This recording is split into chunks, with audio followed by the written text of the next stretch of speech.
ঠিক আছে চলবে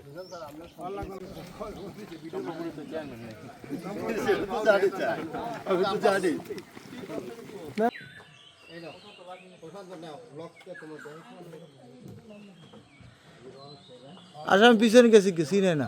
ঠিক আছে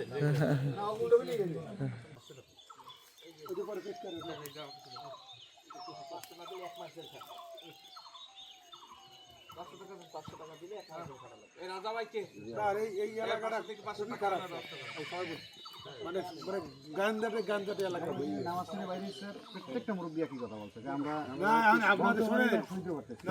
এলাকার লোক যদি গেলাম হ্যাঁ একই কথা এলাকার লোক এলাকার লোকের যদি সচেতন না হয় এই জায়গায় আসতে তো জীবন শেষ হয়ে যায় তিনটে সময় সারা এক ঘন্টা রাস্তা কি রাস্তা তো বেলা এই যে মিজান স্যার আমি ঠিক আছে আর তিনজন আপনারা আসেন